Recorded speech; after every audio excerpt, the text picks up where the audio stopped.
Copium.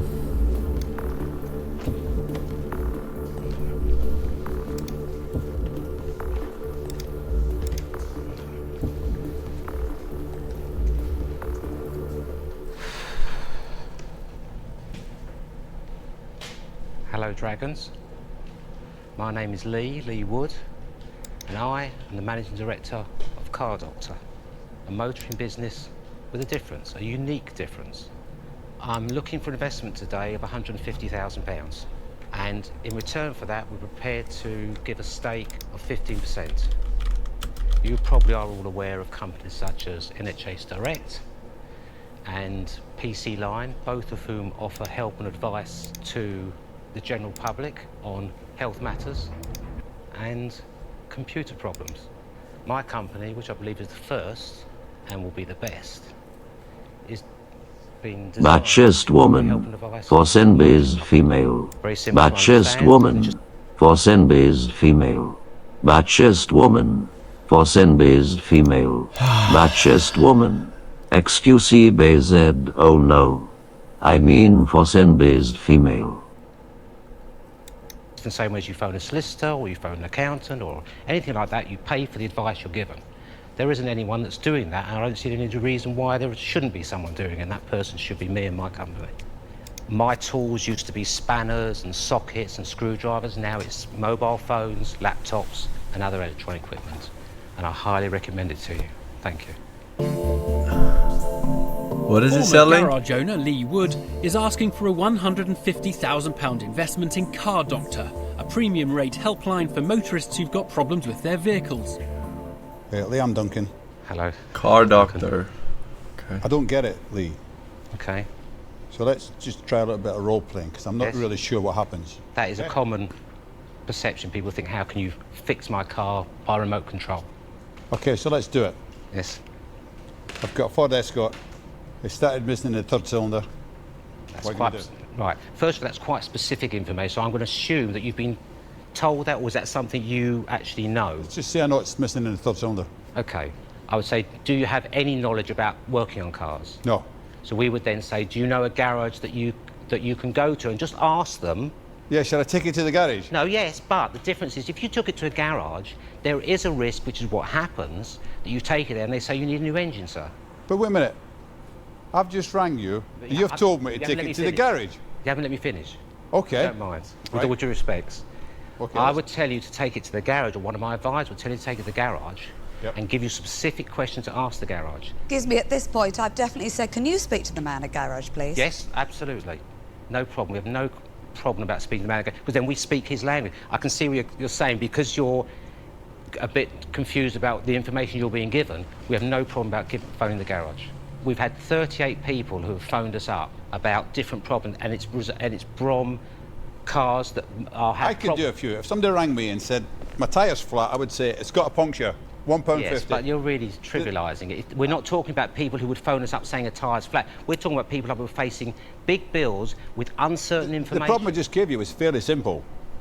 And no, with all due respect, that's not a simple problem. It's a simple effect.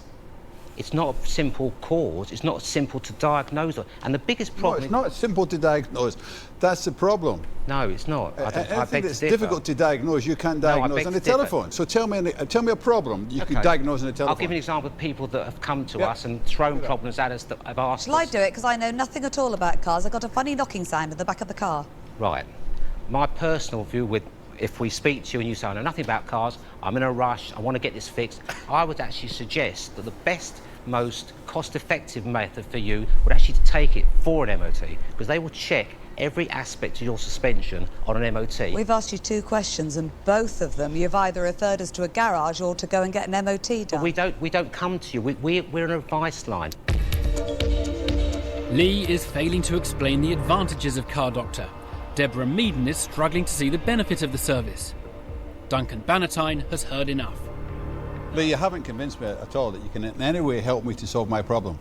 It's just a complete and utter waste of time to think you can diagnose a problem in a car by telephone or by email. Problems with a car. I could give you plenty of other examples, Duncan, that would make you realise that this is possible. You're focusing on something that you think is impossible to solve. There are And I think there are some very small problems you could answer.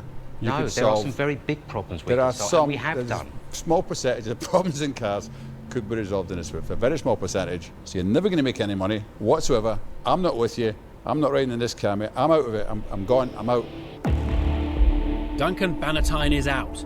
Peter Jones needs more financial details to understand how he'd make any return on a £150,000 investment. Lee, how much money are you going to make in year one? What are you going to turn over? If they're all customers like you, maybe not as much as I thought, but I think the ordinary members of the public do have a need for How much money will you turn over in year one? Well, you're shaking me a little bit. I'll have to think about that for a minute, but, you know... Does it look like with Skimmy? There are 29 million cars and light commercial vehicles on the road, and the majority of those... Hang on, please. I don't want to know. I want to know an answer to my question. I'm trying to give you an answer that you will understand and respect. Year one. I've not come here, I've not prepared, I've not done the evidence, I've not done the research year to come one, here revenue. and be shot down in flames from day one. Year one revenue, what is it? Year one revenue, we estimate about 150,000. How can you generate £150,000? Through calls, through the internet. Through Isn't your that about investments. 8,000 calls a month at £1.50? Yeah, we had 5 advisors. So you need 2,000 calls a week. No, we had 5 advisors answering 5 calls an hour, 5... You need approximately 400 calls every working day. How are you going to do that? 20, and how many people? 20 advisors. 20 advisors? Yeah. And what are you going to pay them? £7.50 an hour. So 20 advisors is going to cost you about 21,000 a year for each one. Yeah. How much is that? 140... 20,000 per year times 20. 20, sorry. £400,000 a year to cover the calls when you're generating £150,000. Oh, sorry, I've got my figures wrong. No, you haven't got your figures wrong. I don't think you're far wrong. I'm sorry, you've really shaken me, and I've got to... Because we've worked out our figures. Lee, who's we? My financial director, Howard. Is he here? Yep. Sure. Let's bring him up. Let's chat to him. Lee's in real trouble. He's been torn apart on his figures by Peter Jones. If his financial director, Howard, can't piece the projections back together quickly, Lee's chances of investment look slim. We've just got stuck on the first year figures. I rather gathered you were talking about figures. Good afternoon. Howard, I'll carry on the line of questioning. What I asked Lee was, what was the total revenue he's expecting in year one? He said £150,000. Yes. I said, what do you need to generate that? Yes. 20 advisors, 20 £150,000 worth of income at £1.50 per call. No. So take me through the numbers. You have shaken me, and I do apologise. I've not meant No, trying to It's mislead you. 150,000 revenue. That's generated from 15,000 calls. 15,000 calls. Yes, So that's well average bring in £10 a time. So you 2-3 people at most to operate that to that standard. Howard's clarified the figures, but has he done anything to reassure Deborah Meaden about the business? I think what you are misunderstanding is the issues that you are going to cause, not solve. Because if you give me advice and my car goes wrong, I'm going to sue the living daylights out of you.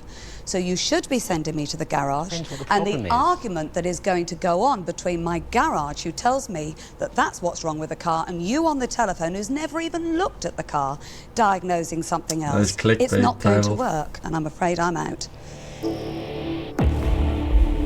Deborah Meaden thinks Car Doctor will cause more problems than it'll solve and has declared herself out. Theo Pafitis is ready to say where he stands. You're at a hiding to nothing. You are going to get embroiled in so much hassle that you'll end up being busy fools. I disagree. And you actually won't have operators generating income all the time. You'll have people trying to undo hassle I disagree. that's been caused Sorry. by dealing with... I've been dealing with hassle for 20 years. That's right. It is solvable. Yeah, over it the is. phone With time or and money. With time and money, it's solvable. And you haven't got either time or the money. No. That's where you've misunderstood your business model. And when you get one unhappy customer, you're going to spend one of your operators a whole day because that person is going to be jumping up and down and screaming. That's the way it's going to end up. And for that reason, I too will not be investing.